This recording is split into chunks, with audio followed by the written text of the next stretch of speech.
ôn hai đau mà cạn đi đai cứ phái mà năm pin tay mà đòn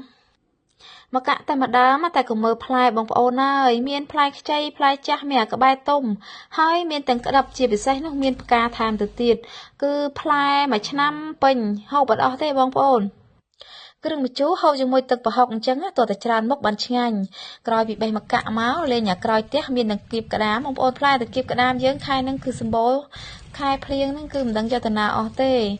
plai tràn đàm chẳng á, bây giờ mà đàm nâng học mình ở phong, hay đằng kịp cả đám đi đá, cứ chỉ lộ cho môi tực và học nâng cứ trớ đôi tầm chụp xanh chẳng. ដង្កៀកក្តាមផ្លែច្រើនដើមណាស់ប៉ុន្តែនេះខ្ញុំបេះតែល្មមមកហូបបានហើយដោយសារតែទុកវាទុំហូបថ្ងៃក្រោយជាតិអញ្ចឹងបងប្អូន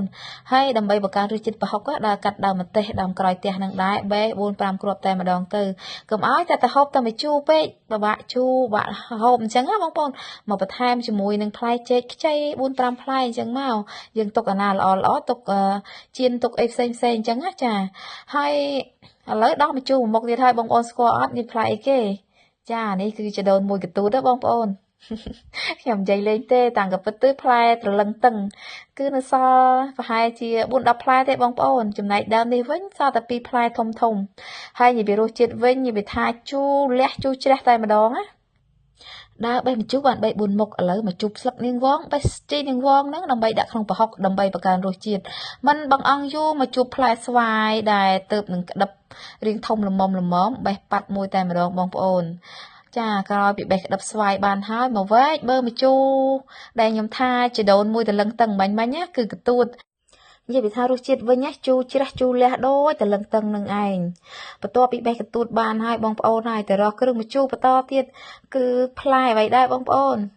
ចាគឺផ្លែស្ពឺបងប្អូននិយាយពីថារសជាតិវិញណានិយាយពីមិនចាញ់គ្នាទេអារឿងជូរនឹង